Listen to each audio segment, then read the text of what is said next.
فإذا Bismillahirrahmanirrahim. Assalamualaikum warahmatullahi wabarakatuh. Alhamdulillahi rabbil alamin wassalatu wassalamu ala asyrafil anbiya'i wal mursalin wa ala alihi wa sahbihi ajma'in. Allahumma inna nas'aluka ilman nafi'a wa rizqan tayyiba wa amalan mutaqabbala. Allahumma rabbana ighfir lana dhunubana wa liwalidayna warhamhuma kama rabbayana shighara. Allahumma inna nas'aluka رضاك والجنة ونعوذ بك من سخطك والنار. اللهم ربنا اغفر لنا ذنوبنا واشف مرضانا وارحم موتانا يا رب العالمين. اللهم آمين يا رب العالمين. Kaum muslimin yang dirahmati Allah, eh, para pengurus Yayasan Al-Ikhwan Merwe yang dirahmati Allah, para pengurus Masjid Al-Ikhwan Meruya yang dirahmati Allah, para pengurus Malik yang dirahmati Allah, juga para tim Al-Hijaz yang dirahmati Allah Subhanahu wa taala. Yang pertama, kita bersyukur kepada Allah dengan sebesar-besarnya rasa syukur. Alhamdulillah, pada hari ini kita bisa kembali melaksanakan kajian hadis setelah kita eh, pekan kemarin izin libur. Hari ini alhamdulillah kita bisa melanjutkan kembali. Semoga Allah Subhanahu wa taala memberikan pada kita keistiqomahan. Juga semoga Allah Subhanahu wa taala memberikan kepada kita pemahaman yang baik tentang hadis-hadis Nabi Shallallahu alaihi wasallam, dan semoga Allah Subhanahu wa taala membahagiakan kita dengan hadis-hadis Nabi Shallallahu alaihi wasallam. Sebagaimana doa Nabi Shallallahu alaihi wasallam kepada yang belajar hadis, kata Nabi Shallallahu alaihi wasallam, "Naddarallahu mri'in sami'a maqalati fawa'aha fawa'aha wa ballaghaha." Semoga Allah Subhanahu wa taala menceriakan wajah menceriakan wajah orang yang mendengar hadisku. Menceriakan wajah yakni membahagiakan. Semoga Allah Subhanahu wa taala membahagiakan orang yang mendengar hadisku kemudian menyampaikannya, memahaminya kemudian menyampaikannya.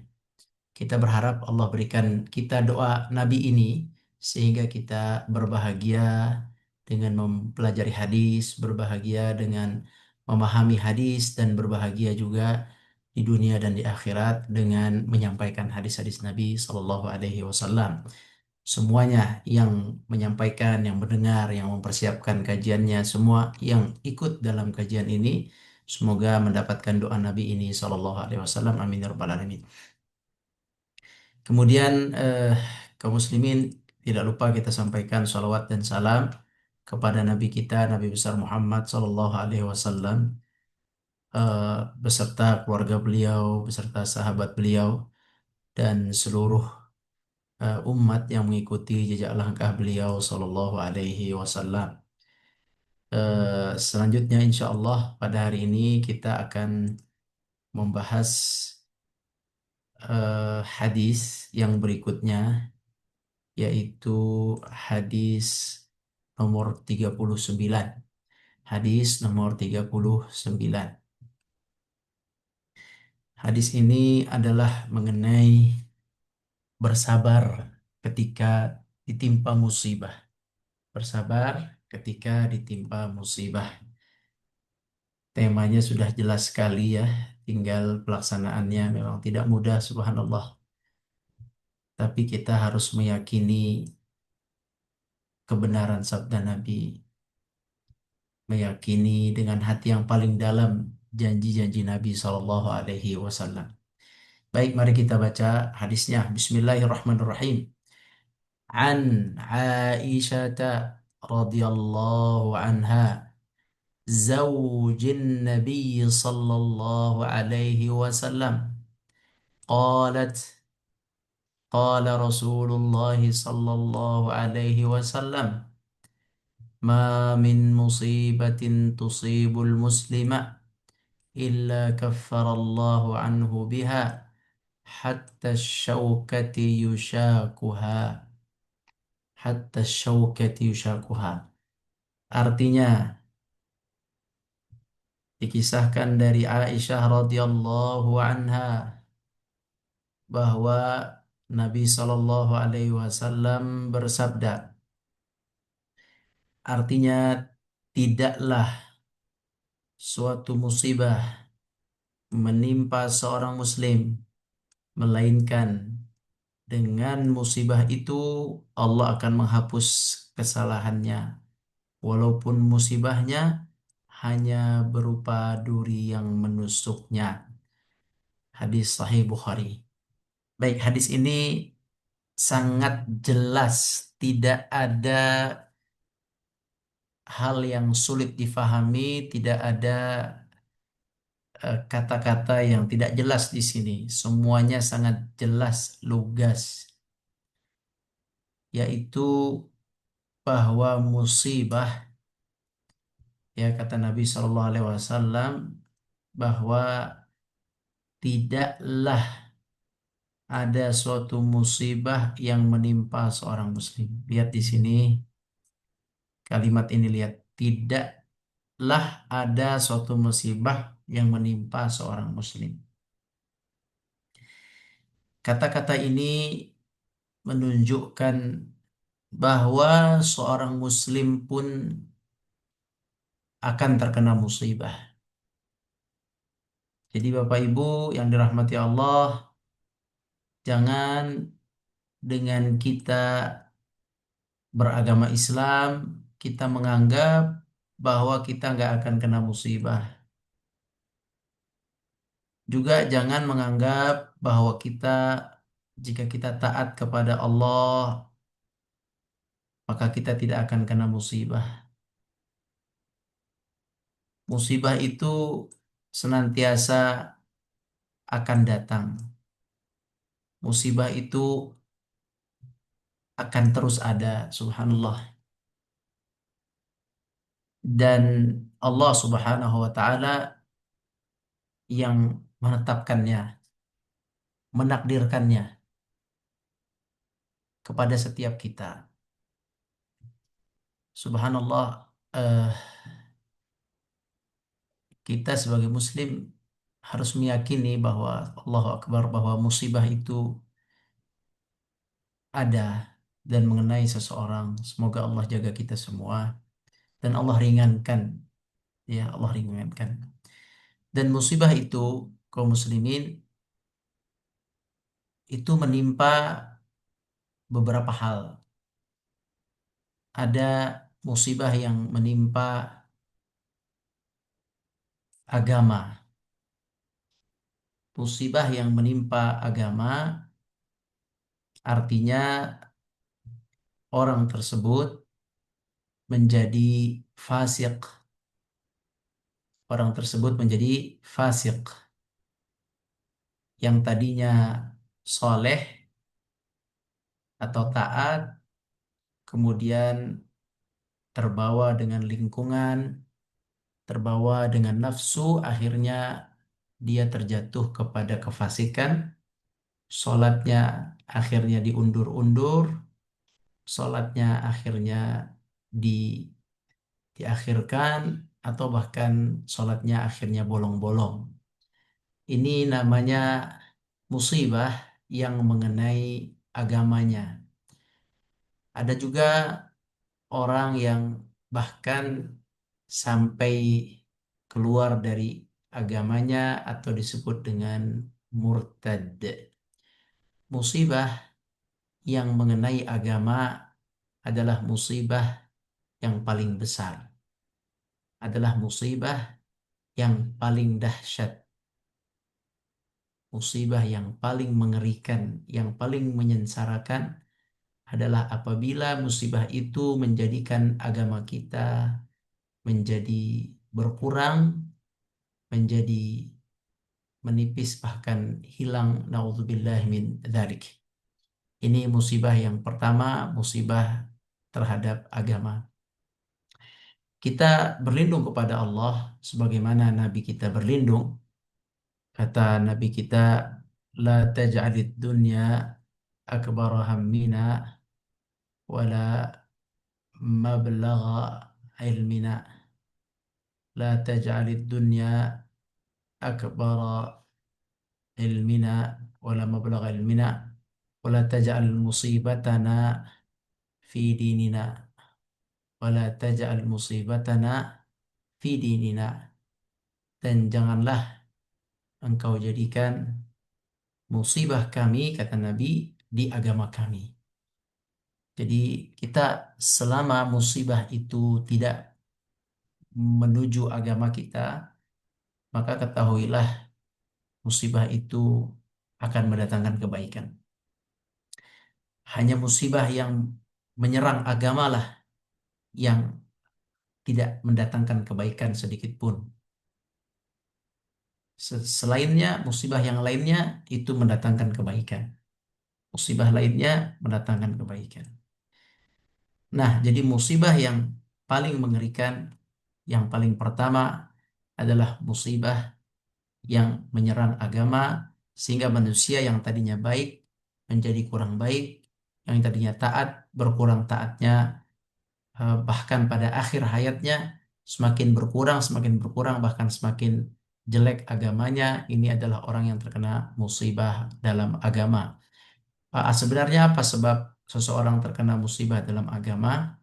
Biasanya adalah sifat yang tidak ikhlas dalam beragama, sifat yang ria di dalam beragama, ria, berpura-pura, tidak ikhlas, eh, seperti bunglon ketika ada majelis dia baik, ketika di lingkungan Islam dia baik, ketika di lingkungan kerja dia tidak baik, di lingkungan kafir tidak baik, seperti bunglon. Orang-orang yang seperti ini itu berbahaya. Dia bisa terkena musibah pada agamanya.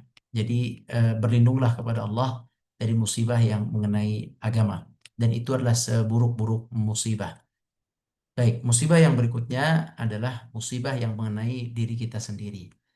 Musibah yang mengenai diri kita sendiri ini bisa berupa rasa sakit yang terjadi di organ tubuh kita, baik di kepala, atau di mata, atau di telinga, atau di gigi kita, atau di hidung kita, atau di tenggorokan kita, atau di tulang kita, atau di syaraf kita, atau rasa sakit naudzubillah di bagian dalam tubuh kita.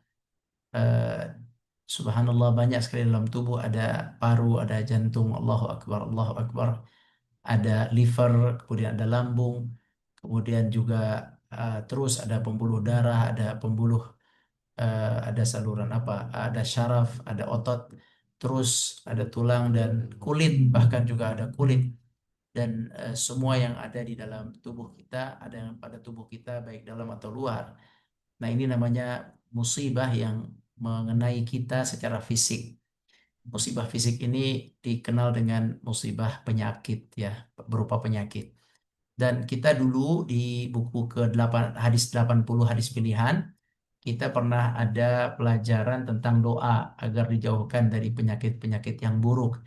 Kita dulu berdoa, belajar doa, yaitu Allahumma inni a'udzubika minal barasi wal jununi wal judhami wa ta'n.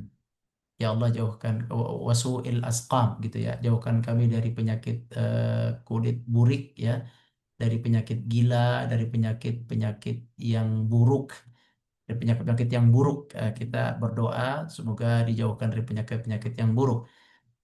Jadi eh, penyakit ini mengenai seseorang.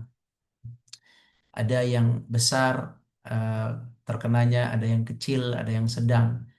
Dan bagi seorang muslim, semua penyakit yang mengenai dirinya, baik yang besar ataupun yang kecil, semua itu adalah baik baginya. Walaupun dia belum merasakan kebaikan itu di dunia ini, tapi sesungguhnya itu adalah baik bagi dirinya. Baik bagi dirinya di dunia, dia jadi mengingat Allah, dia jadi merasa tawadu, dia merasa tawadhu dan mengingat Allah ya. Minimal dia akan tawadhu dan mengingat Allah. Dia nggak akan sombong.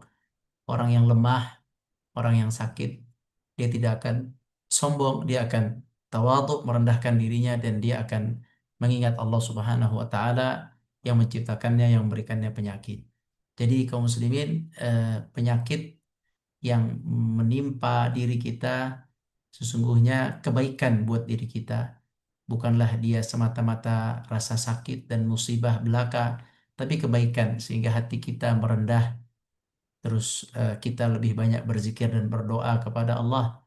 Dan yang lebih dari itu semua adalah bahwa rasa sakit di yang kita rasakan dalam tubuh kita, fisik kita, itu semua menjadi penghapus segala dosa-dosa kita, penghapus segala kekhilafan kita, dosa-dosa yang besar, dosa-dosa yang kecil, dosa-dosa yang terdahulu, dosa-dosa yang terakhir, dosa-dosa yang tersembunyi, dosa-dosa yang terang-terangan, semua dosa akan dihapus oleh Allah Azza wa Jalla dengan penyakit fisik yang Allah timpakan kepada seorang muslim. Maka bukanlah musibah fisik atau penyakit fisik itu semata-mata sebagai siksaan buat kita. Nauzubillah, jangan sampai kita berpikir seperti itu. Eh, Bukan semata-mata Allah menyiksa, Allah membenci, bukan semata-mata itu, tapi di balik itu bahwa itu adalah sebuah sebuah bentuk kasih sayang Allah di di akhirat kelak, bahwa Allah ingin memberikan kebahagiaan, ketinggian derajat bagi kita di akhirat kelak sehingga Allah berikan rasa sakit itu. Dan subhanallah, eh, kita sebagai muslim dituntut untuk mengimani itu, dituntut untuk mengimani ya, mengimani bahwa di balik musibah ada sebuah pahala yang besar, ada sebuah derajat yang besar di sisi Allah Subhanahu wa taala, ada penghapusan dosa yang besar di sisi Allah Subhanahu wa taala. Ini penyakit fisik. Dalam hadis tadi disebutkan bahwa eh, rasa sakit yang kita rasakan walaupun hanya ditusuk duri itu akan jadi penghapus dosa, kata Nabi SAW. Jadi tinggal kitanya ini menghadirkan keyakinan dan keridhaan. Kita ridho dengan apa yang Allah uji kepada kita dari penyakit fisik kita. Raditu billahi rabba. Aku ridha ya Allah dengan takdirmu. Aku ridha dengan takdirmu. Aku ridha dan takdirmu. Jadi ridha dan kita yakini itu sebagai kasih sayang Allah kepada kita, kebaikan Allah kepada kita, keinginan maslahat maslahat untuk kita. Tinggal kitanya minta sabar dan kita minta kesehatan pada Allah Subhanahu wa taala. Tidak apa-apa kita berobat, tidak apa-apa kita minta kesehatan. Tidak apa-apa, itu bagian dari ikhtiar yang dianjurkan dalam Islam. Baik, jadi orang yang musibah yang kedua adalah musibah fisik, dan musibah fisik ini fungsinya akan menghapus dosa. Selain menghapus dosa, musibah fisik ini, selain menghapus dosa, musibah fisik ini juga akan eh, mengangkat derajat, ya, mengangkat derajat.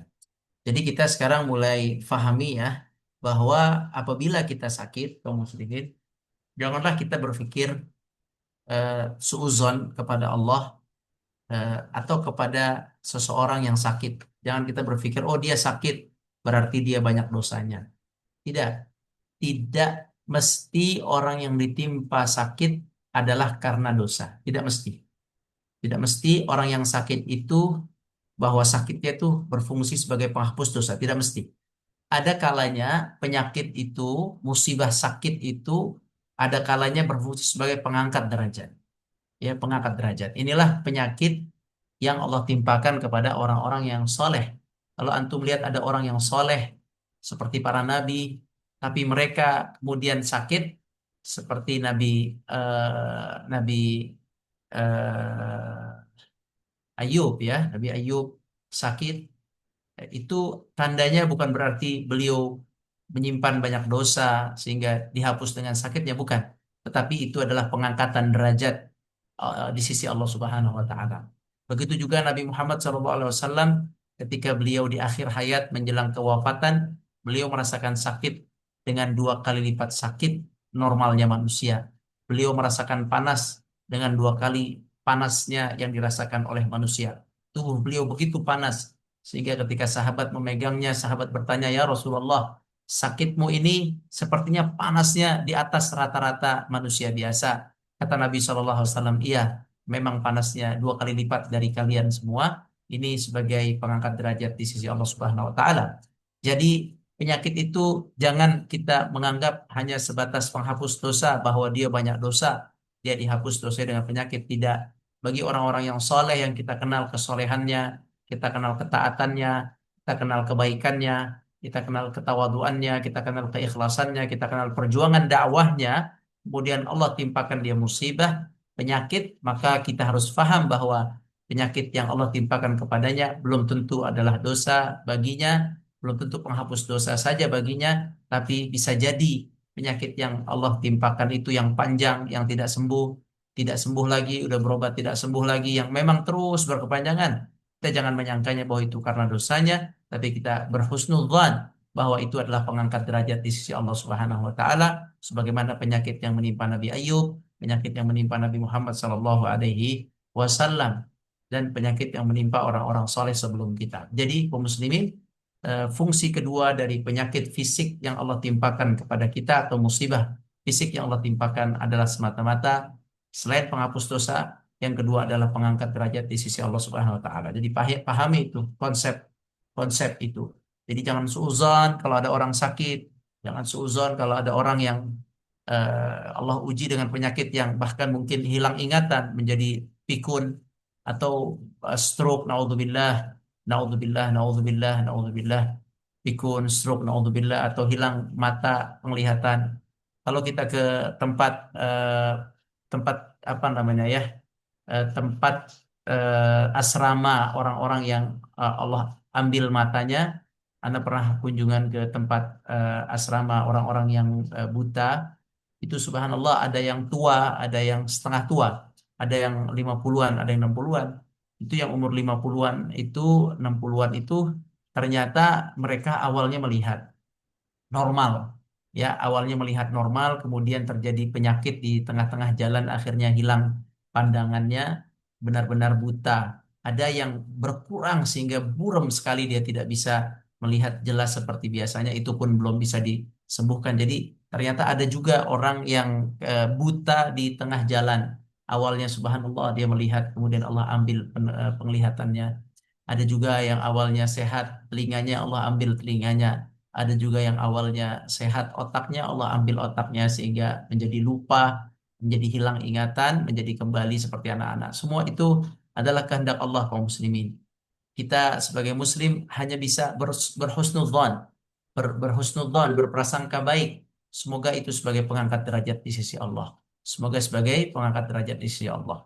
Kita doakan dia sebagai pengangkat derajat di sisi Allah. Nah, apabila musibah itu menimpa kita, kaum muslimin, naudzubillah, semoga Allah jaga kita, semoga Allah jaga kita semua.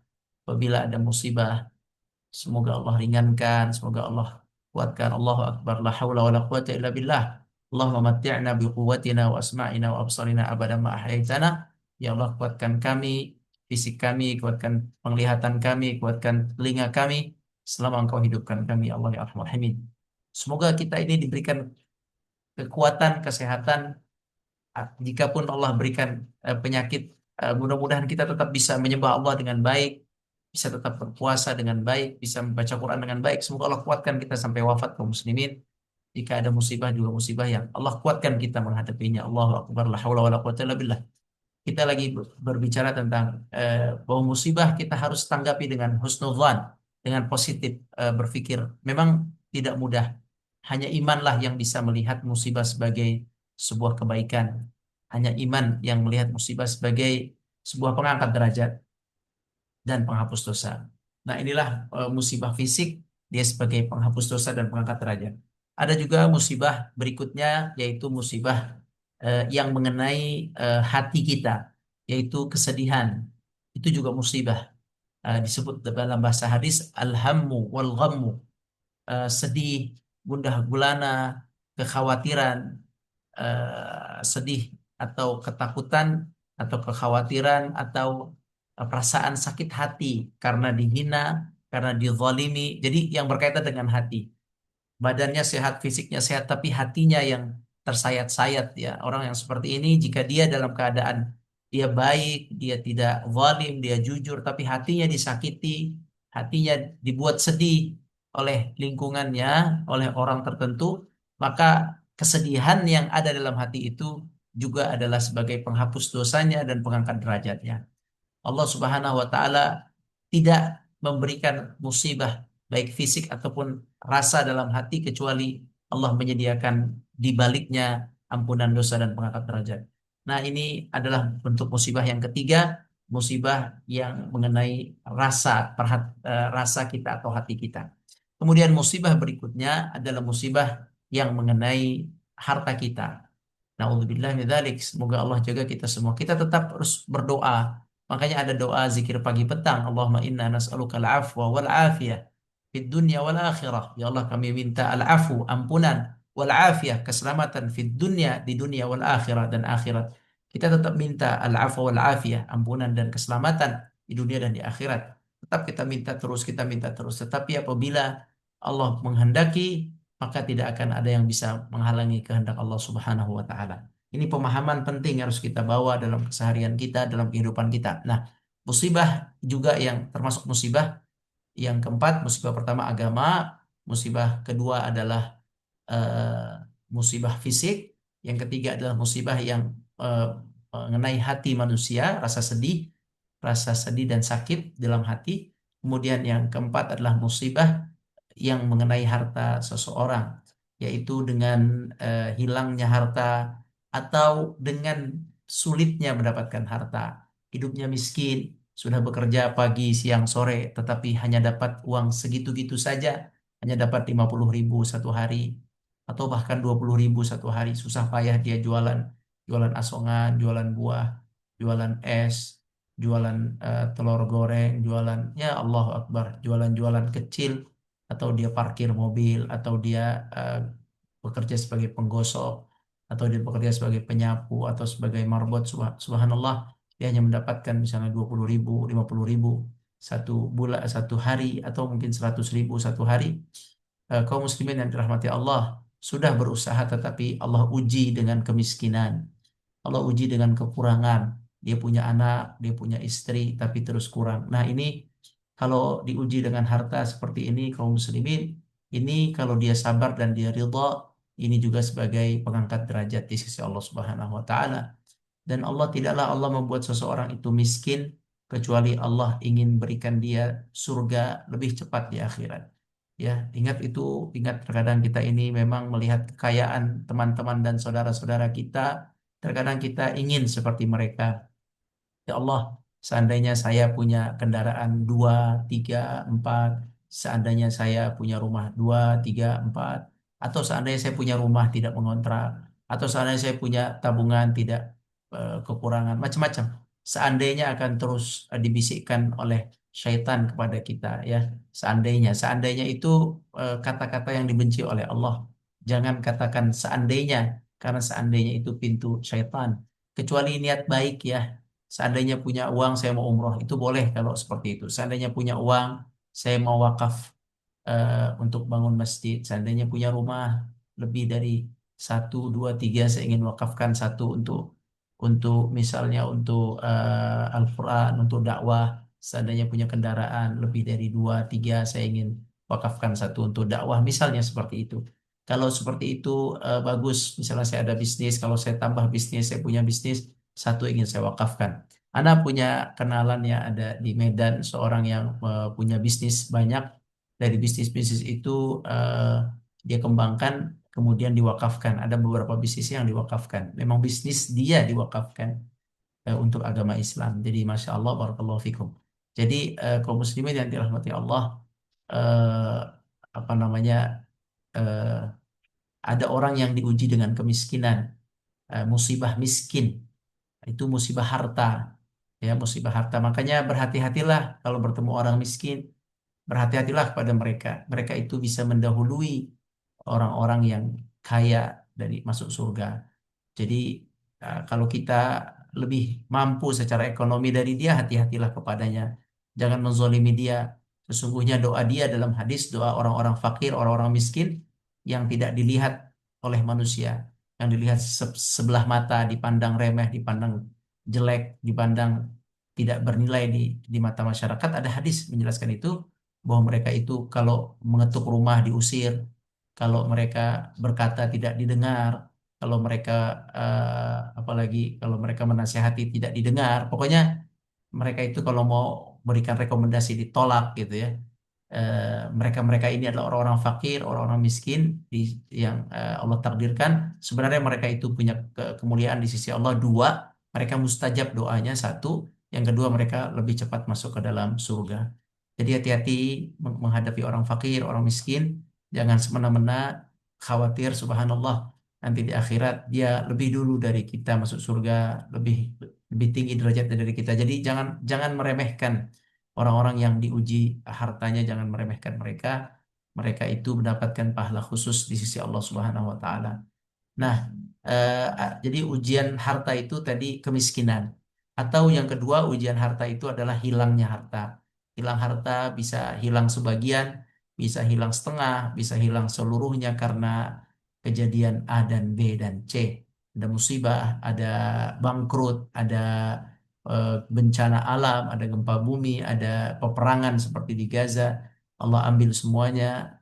Atau misalnya ada penjajahan, akhirnya hilang semua hartanya. Itu semua kehendak Allah Azza wa Jalla. Tetapi ketahuilah, innallaha alimun hakim. Alim, Allah Maha tahu apa yang terbaik buat kita. Hakim, Allah Maha bijaksana dengan takdir dan qada dan qadarnya. Alaihissallahu bi ahkamil hakimin. Bukankah Allah yang paling adil dalam memberikan keputusan? Allah adalah hakim yang paling adil. Apabila Allah takdirkan fulan miskin, ketahuilah Allah siapkan baginya pahala di akhirat. Apabila Allah ambil hartanya, Allah hilangkan hartanya, ketahuilah di akhirat Allah akan siapkan. Ana yakin memang semua musibah itu akan sakit dirasa. Sakit dalam hati, berat.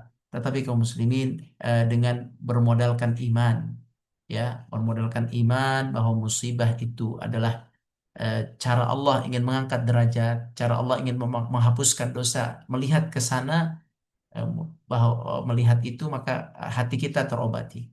Ya, musibah itu sekali lagi adalah cara Allah mengangkat derajat seseorang.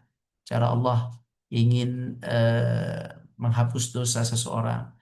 Ya, jadi kalau kita yakin itu dan kita ridha dengan ketetapan musibah Allah Azza wa Jalla, walaupun berat, subhanallah, minta diringankan oleh Allah. Allahu Akbar. Apabila ridha, kita yakin, maka Allah akan berikan kebaikan di akhirat nanti. Ya, kaum muslimin yang dirahmati Allah. Itulah iman. Perlu iman itu dikuatkan. Saling tolong menolong ya, subhanallah. Tidak mudah, sekali lagi, anak tidak sampaikan ini mudah. Ini sulit ketika sudah terkena musibah baru terasa ya.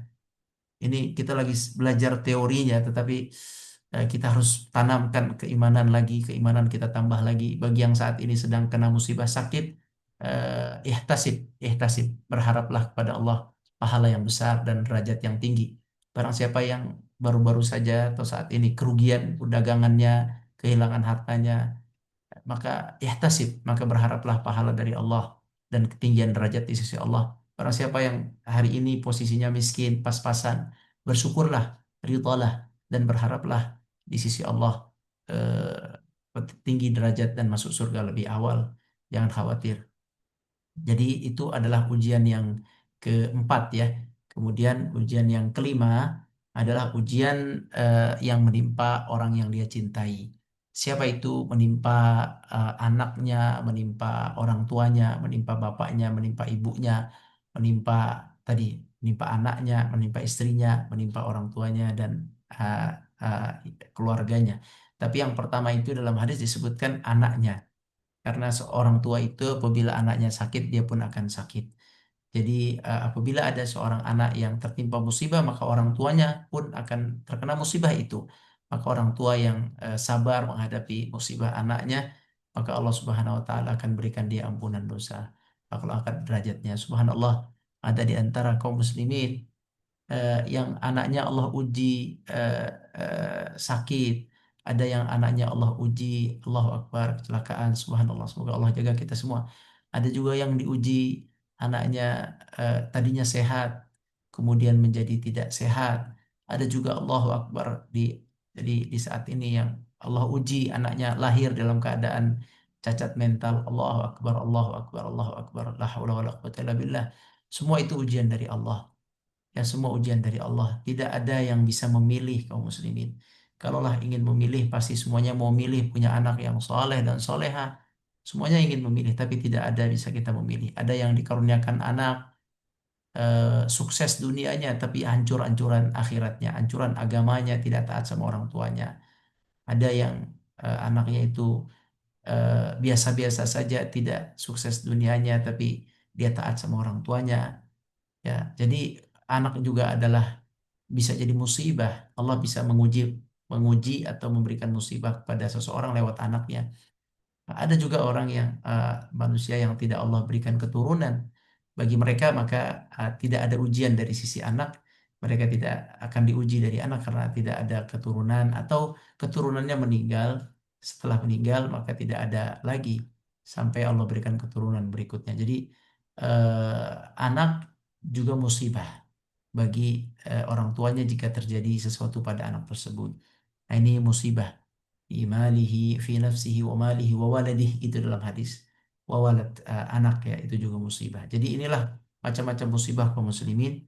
Ada musibah yang menimpa agama, ada musibah yang menimpa badan kita, ada yang musibah menimpa hati kita, ada musibah yang menimpa harta kita, ada musibah yang menimpa anak kita atau orang yang kita cintai, anak terutama, kemudian suami istri, kemudian orang tua. Jadi kaum muslimin yang dirahmati Allah, dari 5 musibah ini, satu musibah ini berbahaya. Tidak ada kebaikan di sini, yaitu musibah agama. Sisanya yang terkena hari ini, yang kena penyakit badan, fisik, ketahuilah Allah sedang mengangkat derajat dan akan menghapuskan segala dosa. Yang sedang tertimpa musibah gundah gulana, sedih, ketahuilah, sabarlah, ridhalah, Allah sedang ingin mengangkat derajat. Barang siapa yang tertimpa musibah kemiskinan, nggak punya uang, pensiun, habis uang, sabarlah, ridhalah kaum muslimin. Fahamkan kepada uh, suami jika suami belum faham, fahamkan kepada istri jika belum faham. Sabarlah, ridhalah. Ridhalah, sesungguhnya Allah sedang ingin mengangkat derajat kita, menghapuskan dosa-dosa kita. Barang siapa yang kehilangan juga, sabarlah. Allah sedang ingin menghapus dosa kita dan mengangkat derajat kita. Kemudian yang terakhir, barang siapa yang diuji dengan anaknya, keadaan anaknya seperti ini dan seperti itu menjadi beban terus-terusan, ridholah, ikhlaslah, minta sama Allah agar dimasukkan kasih sayang dalam hati kepada anak-anak, karena kasih sayang kepada anak itu hakikatnya Allah juga yang memberikan dalam hati. Ya, Allah masukkan dalam hati kita, teng gitu, rasa cinta, rasa sayang, rasa kasih kepada anak itu dari Allah Azza wa Jalla. Jadi sabarlah, semuanya sabar, dan ridha dengan takdir Allah. Keridhaan dan keikhlasan, kesabaran atas musibah-musibah yang 4 ini, semua itu akan mengangkat derajat kita di sisi Allah Subhanahu wa taala. Nah, itulah hadis kita malam ini. Tidak mudah untuk mengamalkannya. Semoga Allah mudahkan kita untuk menjalankan hidup ini. Semoga Allah Allah Allah ringankan semua musibah, Allah jauhkan dari musibah yang berat, Allah ringankan, Allah jadikan apa ya, Allah sehatkan kita, Allah jaga diri kita, Allah jaga harta kita, anak kita. Kita minta tetap berdoa karena memang disuruh berdoa, jangan putus asa ya. Kita berdoa terus agar diberikan kesehatan, keselamatan, dijauhkan dari musibah, dijauhkan dari penyakit. Kita terus berdoa, jangan pernah putus asa. Tetapi apabila Allah kehendaki terjadi pada diri kita, maka kita berharap sebagai penghapus dosa dan pengangkat derajat di sisi Allah Subhanahu wa taala. Ya, demikian kaum muslimin, wallahu alam. Yang benar dari Allah, yang salah dari ana, mohon maaf. Kita diskusi. Nah, barakallahu fikum. Alhamdulillah, jazakallah khairan Ustaz untuk penjelasan hadis malam ini. Baik, kita masuk ke sesi tanya jawab. Ini sudah ada yang bertanya di kolom chat. Saya bacakan terlebih dahulu ya Ustaz. Dari Ibu Siti Sadia, Bismillah, Afwan Ustaz izin bertanya. Manakah yang lebih afdol dan utama? Apakah orang kaya yang bersyukur atas kekayaan dan memanfaatkannya untuk kebaikannya, ataukah orang miskin yang bersabar yang tertimpa musibah atas kemiskinannya dengan kehilangan semua hartanya ketika tertimpa musibah, misalnya dengan kebakaran, kebanjiran, dan lain-lain. Bagaimana Islam menyikapi dengan perilaku tersebut? Oh, penjelasannya. Nah, jazakumullah khairan barakallahu fikum. Oh, iya. Eh, Dua-duanya baik. Ini menjadi pembahasan di dalam eh, pembahasan para ulama. Orang kaya yang bersyukur baik. Orang kaya yang bersyukur seperti Utsman bin Affan radhiyallahu anhu, Umar bin Khattab, Ali radhiyallahu anhu, Abdurrahman bin Auf, Zubair bin Awam, atau Abdullah bin Zubair bin Awam, Abdullah bin Zubair bin Awam, eh, Hakim bin Hizam, Muawiyah bin Abi Sufyan, dan beberapa sahabat lainnya yang memang Allah berikan kekayaan. Mereka baik, mereka radhiyallahu anhum wa radu'an. Bahkan orang kaya yang bersyukurnya sangat maksimal, sedekahnya sangat maksimal, wakafnya sangat maksimal. Di dalam hadis mereka lebih afdal daripada orang yang miskin. Di dalam sahabat juga ada orang miskin. Banyak orang-orang miskin di kalangan sahabat. Ada Ibnu Mas'ud adalah orang miskin. Sampai-sampai dia dapat sedekah dari istrinya karena istrinya lebih kaya dari Ibnu Mas'ud. Ibnu Mas'ud miskin. Kemudian Abu Hurairah radhiyallahu anhu awalnya adalah miskin, walaupun pada akhirnya Allah kayakan, Allah cukupkan Abu Hurairah radhiyallahu anhu. Kemudian sahabat lainnya, Ahlus Suffah yang mereka tinggal di masjid tidak punya apa-apa, itu juga orang miskin. Kemudian yang lainnya, jadi bukannya sedikit dari sahabat miskin. Sahabat ada yang kaya, ada yang miskin. Yang miskin pernah cerita kepada Nabi, ya Rasulullah, kami tidak bisa bersedekah sementara sahabat yang kaya mereka bersedekah. Kata Nabi SAW, berzikirlah kalian supaya zikir kalian itu bisa mengalahkan sedekah mereka. Maka orang-orang miskin bersedekah, orang-orang miskin berzikir sebanyak-banyaknya. Tetapi ternyata ternyata orang-orang kaya pun berzikir. Lihat, orang kaya yang bersyukur mereka ikut berzikir juga, zikir pagi, zikir petang, tahmid, takbir. Pokoknya mereka memanfaatkan lisan mereka untuk berzikir, harta mereka untuk berinfak. Maka orang-orang miskin pun mengadu pada Nabi, ya Rasulullah, mereka berinfak, kami tidak bisa berinfak. Ya, sekarang kami berzikir sebanyak-banyaknya untuk menandingi infak mereka. Tapi ternyata mereka juga ikut berzikir ya Rasulullah. Mereka berbanyak lisan mereka dengan zikir. Lantas bagaimana kami bisa menyusul mereka? Kemudian kata Nabi Shallallahu Alaihi Wasallam, itu sudah ketetapan Allah. Ketetapan Allah bahwa mereka bisa mendapatkan pahala lebih banyak dengan sedekahnya. Jadi kaum muslimin yang dirahmati Allah, sebenarnya semuanya baik. Ya, orang yang kaya bersyukur jika benar-benar syukurnya baik. Orang miskin sabar, jika benar-benar sabarnya, semuanya baik, semuanya baik. Memang ada satu penjelasan dari Nabi, kalau orang yang kaya dan bersyukurnya optimal itu bisa lebih baik daripada yang miskin sabar. Dari mana baiknya? Dari sedekahnya, dari sedekahnya. Ya, tapi harus kayak Abu Bakar, Umar, Utsman, Ali, Abdurrahman bin Auf, harus seperti itu ya. Mereka-mereka itu seperti orang kaya di zaman sahabat, seperti Sulaiman, seperti Yusuf. Ya, orang kaya orang seperti antum bisa nggak ya? Eh, itu tuh nggak mudah jadi orang kaya seperti Abu Bakar yang semua harta cairnya diinfakkan. Jadi orang kaya seperti Utsman yang 50% hartanya diinfakkan. Umar 50% hartanya diinfakkan. Jadi orang kaya seperti Utsman, jadi orang kaya seperti Abdurrahman bin Auf itu tidak mudah. Teorinya kita bilang saya kaya nanti saya sedekah, itu teori saja. Tapi kalau sudah kaya biasanya lebih cenderung sifat korun keluar. Sifat korun keluar yaitu takut miskin. Ya, udah kaya justru orang yang kaya lah orang yang takut miskin. Ya, jadi kita tidak bisa, tidak mudah mas bisa derajat orang kaya di zaman sahabat atau orang kaya yang Allah ridhoi. Ya, itu tidak mudah, sekali lagi tidak mudah. Makanya ulama menyamakan bahwa orang yang eh, kaya bersyukur dan miskin sabar, dua-duanya dapat keutamaan di sisi Allah Subhanahu wa taala. Dua-duanya dapat keutamaan di sisi Allah Subhanahu wa taala. Nah, Allah a'lam. Baik, belum ada lagi Ustadz di kolom chat. Mungkin kita buka sesi tanya jawab langsung aja. Silakan Bapak Ibu teman-teman yang mau bertanya langsung kepada Ustadz terkait hadis yang disampaikan malam ini bisa langsung menyampaikan di sesi tanya jawab langsung.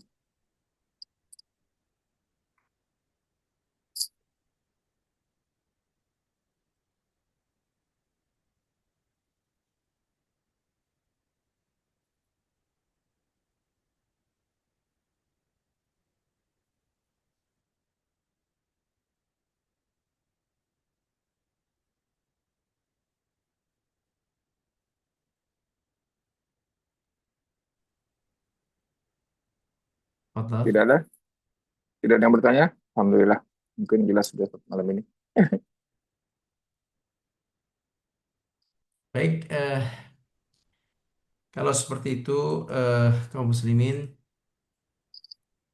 kita simpulkan bahwa musibah itu ada 5, ada musibah yang mengenai agama kita, ada juga musibah yang mengenai eh, agama, kemudian ada mengenai fisik, mengenai hati, ada yang mengenai harta dan eh, anak atau keluarga.